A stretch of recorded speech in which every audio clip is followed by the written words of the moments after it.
What's up, YouTube? Welcome back to the channel. Slow Budget Spider Rider here to bring you another video.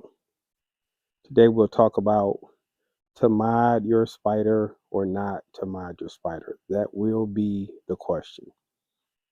As you can see, it's still wintertime here in Michigan, early winter. So not quite to the level of riding weather that I like.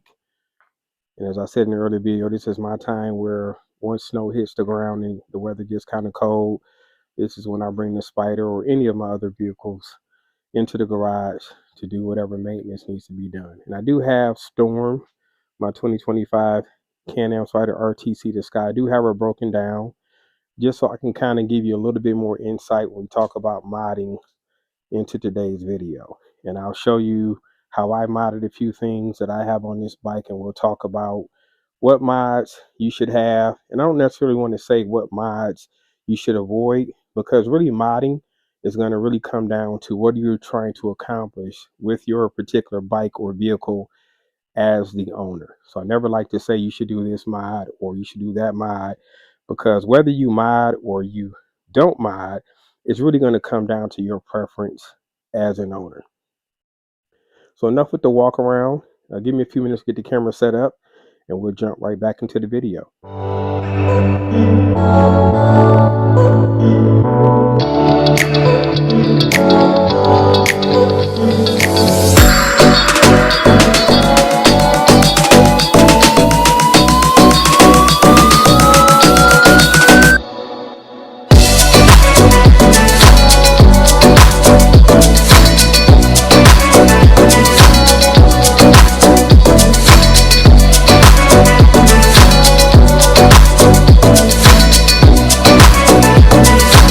Right, so we are back.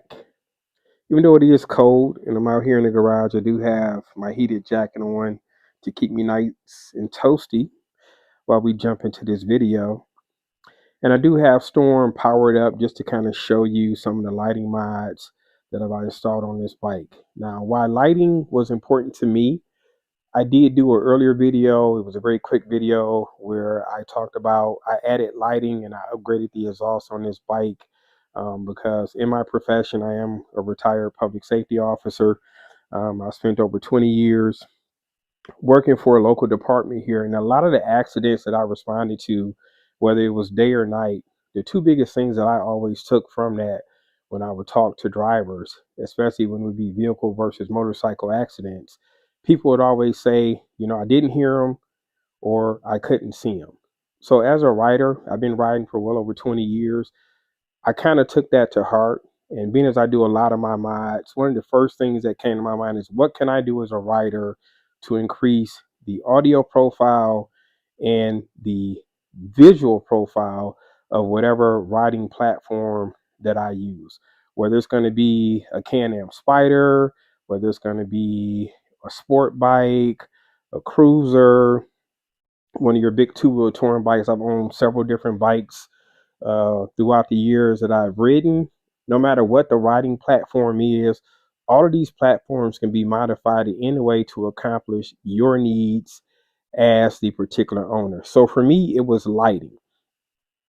And before I just started jumping on the internet and just buying up every lighting mod that was out there, the first thing I had to do was understand what I wanted, what areas particularly on this bike that I want to enhance when I'm out here riding. Now, when it came down to this Spider, especially the RT platform, there's a lot of videos out there that show you a lot of different mods, from running board lighting mods to lighting mods on your front fenders to lighting enhancement mods for your mirrors, the front of the bike, as well as the lower front fairing.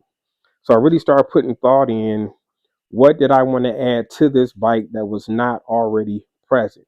Because as we start adding things, we began to change the appearance or the profile of the particular bike that we ride.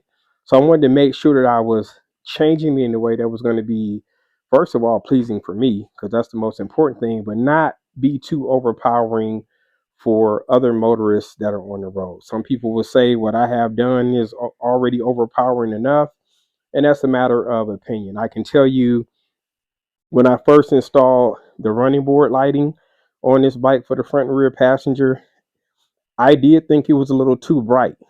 But what I realized, what made this brighter was the fact that the color of the bike, the satin white, that the light reflected off the satin white very, very well. So what that made me realize, because when I bought all of the lighting mods, I originally bought the front fender lighting mod kit as well as the rear A-arm lighting mod kit for this RT. But once I installed the running board lights, I realized I didn't need those other lighting mod kits, and I sent it back because had I added those, it would have been what I felt was a little too overpowering for me as a rider, especially on the back end of this bike, because this lighting does illuminate this bike a great deal, but it doesn't interfere with what I need to see up here when I'm operating this particular riding platform.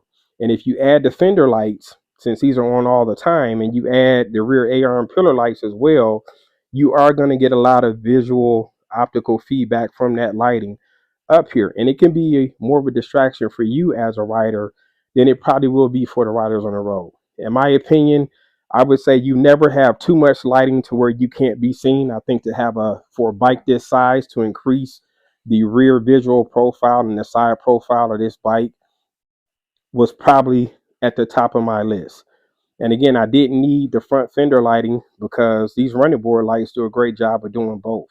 Why I chose these particular running board lights over the BRP lights, the running board lights that Trick LED offers gives you the integrated turn signal. That was important again from a side profile perspective, that if I'm making a turn, that a left turn or right turn, that oncoming traffic from either direction can see where I'm signaling the turn, because the only front turn indicators signals you get on this bike are going to be at the front of that fender. And if you're looking at it from the back, the side, or an angle, you may not see this one little small integrated daytime running light and turn signal light that they have on the bike. So I felt it was important to add the front A-arm pillar lighting to enhance that front appearance. My 2015 ST had integrated lighting, daytime running light, and turn signal in the mirror housing. This RT platform did not. I know some of the older F3 platforms had it. BRP ultimately did away with that. Not sure why. But to me, the fact that Trick LED offered an aftermarket alternative to bring that back was important to me, because again, it was important to increase the front visibility profile and the side profile and rear profile of this bike. And that's why I chose those particular lighting mods. As we come to the back of the bike, even looking back here, were the three BRP rear tail lights that you were given on the rear saddlebags and the top trunk, was it enough? Maybe, but I felt that to add on to that, again, I went with the Trick LED rear tail light, integrated turn signal lighting to enhance the rear. They offer a little bit more where you can kind of add the LED strips here, as well as the afterburner LED lights there. But again, I felt this, in adding the additional turn signal strobe kit, or I should say rear brake light strobe kit, was enough to give me to enhance the rear profile of this bike. When you hit the brake, these flash very brightly 3 times before it goes steady. And I feel that's enough to get any driver's attention. And if I'm sitting at a light and I'm looking in my rear view mirror, looking at the rear camera, because like I said in the earlier video, when I'm riding at night, I do like to have my screen on my phone showing the rear camera so I can see if cars are fast approaching. I would typically take my foot off the brake, press the brake again so it activates that strobing sequence, hopefully getting their attention. And ultimately, if I still see that they're not paying attention, now I'm assessing what are my options to move out the way safely, if it's turning into a nearby entranceway to a gas station or business, or maybe getting over into the next lane, or you may have to just get off the bike to avoid that rear end collision. I mean, these are decisions that we have to make sometimes as a rider. So for me, modding came down, it wasn't just about making this bike look good or trying to stand out. It was more about safety. And that was why I upgraded to the acropovic exhaust. I always butcher that. But that just shows you that this video is raw. It's not edited. It's just me out here filming in the garage. So when I make a mistake, you're going to see it. But I chose this particular exhaust. First of all, it was made for the bike. This was an exhaust that Can-Am, they tested it with this bike. They vetted this exhaust system, and they actually sell this exhaust system on their website. Now, they typically retail this exhaust for about $1,400. That is a lot of money. I did not pay $1,400 for this exhaust. And one of the reasons why I made this video is to kind of talk about how I got some of these things. Now, when it comes down to the lighting, it was what it was. I think at the time, Sling Mods did have some type of special or sale on some of the mods. I did order a lot of stuff at the same time. And that was basically to kind of take advantage of the free shipping or just kind of reduce the number of things I had being shipped out at one time. But I was able to purchase this exhaust from a local dealer. This was an open box item. And as I say, when it's important to have a talk with those folks in the part department at these dealerships, it's a great way to get miles at a discounted price. Sometimes people buy things, they think they're going to install it on their particular bike and they don't, and they take it back. And in some cases, dealers don't necessarily resell that part as new. They sell it at a discounted rate. So I was able to pick up this exhaust, even though it's an open box item, it was still brand new, and I got it at half the cost. So I think out the door, taxes and everything, I was roughly at about close to $700. So that was significant savings for me when I got this mod. It gave me the sound enhancement that I was looking for, and it was also, to me, visually, it fit the bike perfectly. It fit the color profile of the bike. Some people don't necessarily like this exhaust. They say it takes away from the saddlebags. But for me, I liked it. The sound wasn't too overbearing. I've been on long rides with this exhaust, and the droning sound doesn't, after a while, just give you that dreaded headache, and you just want to pull over and cut the bike off and stop riding. So for me, when I did this exhaust, again, that was a safety upgrade. As far as comfort or performance, I chose this pedal box mod. I did another YouTube short talking about what the pedal box does. For me, this bike is not necessarily built for speed, even though it has the same engine as the F3 and the F3 Special, that 1330 Rotax engine. It's a bigger bike, close to 1,000 pounds. In my opinion, it was not that quick coming off of a stop. So this pedal box mod really enhanced that, which I think, again, I could probably say it was more of a safety upgrade than anything. It gives you 3 different riding modes, from eco mode to city mode to sport and the sport plus. I'm generally in city plus 2. As you can see on the controller, you have the minus and negative. When you're in those different modes, you can go from, generally you're going to be in the base mode, and that plus or minus allows you to change it. You can go up 3 levels, you can go minus 3 levels in each of those modes. But I think that this really enhances the performance of this bike along with the exhaust. If you get this exhaust, you will see that there is a significant amount of weight difference between the stock exhaust and this exhaust. This exhaust is much lighter. In my opinion, you do get a little bit of performance boost in it, and that may vary depending on the rider, but I noticed it immediately, even before adding that pedal box mod. Now, I did the majority of my mod installs myself, which simply means when I bought this bike, it was stock from the dealership. They did not add anything to this bike other than what was standard from the manufacturer. I did all of my lighting mods. I did all of my performance enhancing mods, whether it was the Lamonster sway bar upgrade and end links. I did all of these things myself. Everybody is not comfortable doing this type of work. Some people will say, I'll just have the dealership do it, and I'll include these upgrades within the financing of the bike. And we'll get into the intricacies of modding a little bit more in the next part of this video. I don't want to make it too long. I just kind of wanted to point out some baseline things that I've done to start it off. But when I show you, when we get right here, let me cut on my neck light to get a little bit more lighting. This is going to be one of those acrylic LED light strips that I've been asked about a lot in the comments. And as I told you, this particular lighting mod, second, let's cut it on. This particular lighting mod, these acrylic light strips were originally made for the inside of a car, and I like them so much I have them in my other vehicles. I love the ambient lighting aspect that they bring, and I had a few left over, so I thought that I would just simply add it to this bike just to see how it will look. Now, what you want to look for in lighting mods, whether they're made to go inside or outside, because it really doesn't matter at the end of the day. If you know where to look and you know where you need to kind of add to waterproof, it is real easy. And anytime you put a lighting mod on something, and again, we get to part 2 of this video, I'll talk about the actual install, whether it's plug and play, and that's usually where you can just take it right out the box.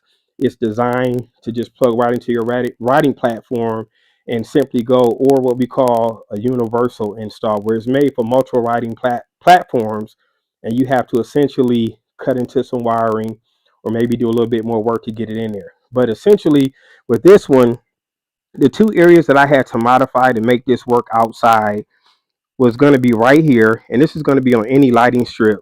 It's going to be where the wiring harness connects to the strip itself.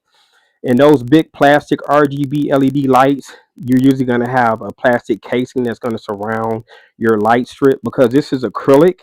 This whole piece that's covered by insulated wrap that comes from the distributor's product, it covers this entire acrylic light bar up. And it's super thin. You can trim this to fit. They come in various sizes in the kit. And usually you want to look right here where it connects to the strip. You want to make sure that if you're going to be mounting this outside and not inside the car or on a bike, that you have some type of weather protection, whether it's electrical tape. This is heat shrink wrap that works just as fine. I use it on a lot of my installs. You want to make sure it's nice and tight and no wires are exposed, especially in areas where the bike can get wet. And what I did kind of as redundancy, this is where the male female connector connects together. I took heat shrink tape, cut it down to size, put the connector together, and I connected it, or I put it around the connector and just added a heat source, which in my case was a heat gun. It shrinks it right down, and it insulate this connector only because this is right here. And when I do wash my bike, I know that this area can get wet, that water can accumulate in there, especially when you have that trim panel on. Now, if this were to go in the shop and they had to service this bike, I would tell them you can just cut that heat shrink tape right off, disconnect this, and get access to what you need. Give me a second. I'm going to take this panel off so I can show you a little bit more where your keyed access is, or your key switch power source is on this bike. Just let me set this panel down. Now, as you can see right here, this is where your keyed auxiliary power source is going to be on this bike. Most of the aftermarket mods you're going to get are going to reference this point to draw power. And like I said, that's fine. But this is a fused power source that only has power when the bike is switched on. All my aftermarket mods, I think 2, are wired right into here, to this port right here. This plugs right in there. They're actually wired down there. This is just an additional auxiliary port if I want to add another mod that can go right there. I already have 3 mods on this line. One of the previous mods that I installed came with a splitter that's installed right here that allowed me to add those 2 additional mods. You want to be careful how much you load up on that circuit. So the 2 mods that I have ran here is going to be, as we come around and I'll show you, this is just the wiring that comes up from the camera system that's on the bike. It comes around front, and you have a little pocket that sits, if you can see it, right there where my finger is. That's where I put the control module for the camera system. So if I need to get to that SD card to take it out for whatever reason, to change it out, it's right there. That's a nice little pocket. That's where I mounted it. I added some hook tape, some hook Velcro tape right there to keep it nice and snug so it doesn't bounce around when the bike is in motion. These are going to be the male female connectors for that front light, Cyclops light that I call it, that sits right here on that trim piece when it's in there. And everything is right where I can get to it if I need to service it. If I come to this side over here, there is, you can see it, another pocket right here. This is going to be the control module where my finger is for the Bluetooth power box, pedal box module. And again, I ran it right there because initially, if you get the pedal box or the pedal commander, they tell you that what you need to hook into, or your throttle control, your throttle harness, the module sits right there on this plug when you look at the instructions or you look at the video. Well, to my surprise, when I went to originally install that mod and take it off of here, it did not sit right there. And I was dumbfounded, and I initially bought the pedal commander. I sent it back to Sling Miles and said, hey, this isn't compatible with my bike. The instructions don't match up with how my bike is set up. They said, well, the only thing we can do is we can give you a refund because the instructions are how we know to set it up based on what our shop techs have told us. And what I realized with a lot of these aftermarket mods, BRP does not have discussions with a lot of these companies about the changes that they intend to make on their riding platform. Now, ultimately, how I found what I needed to do was in my previous video where I showed you how to do a pre-purchase inspection. And I showed you one of the tools that I tend to use is an oscilloscope that I plug into my cell phone. Well, I traced, because if you look at where your throttle is and you look at where the wire is, I use that scope to trace down to the front of the bike to find where that harness plugs into. And with my oscilloscope, where I found out is it comes, instead of the throttle side of the bike, mine is actually on the left side of the bike. And I was able to find it is just in front on this RTC the Sky. It's just in front of the air box. And I was able to plug right into it and get that mod installed, and I was fine from there. But again, it took a little bit more effort than what the instructions showed, and we'll talk a little bit more about that in the next video, where I'll get more into modding and where things may or may not be and how to find them if it differs for the instructions if you choose to do the work yourself. I didn't want to make this video too long, so we'll stop it right here. I will post part 2 of this video probably midweek, instead of my normal Sunday release date. But I just wanted to kind of give you a brief introduction to modding and kind of show you how I did some of the things on my bike and talk about why I did it. We'll get a little bit more in depth in the next video. I just want to say I appreciate all of the views that I've been getting on my videos. I appreciate all of the shares that most of you have been doing. And I really appreciate the subscribers. I hope that we can continue to grow the family on this channel, and maybe for future videos as the channel grows, I may look into purchasing a used RT or another used Spyder platform where I'll break it down completely and I'll show you how we build it up, how I mod it from frame to finish, and maybe it's something we can auction off to that special viewer or subscriber, to the, not auction off, but basically do a raffle it off to that special viewer or subscriber on the channel. Until the next video, always remember, live for the experience, and definitely enjoy the ride. See you in the next video. Peace.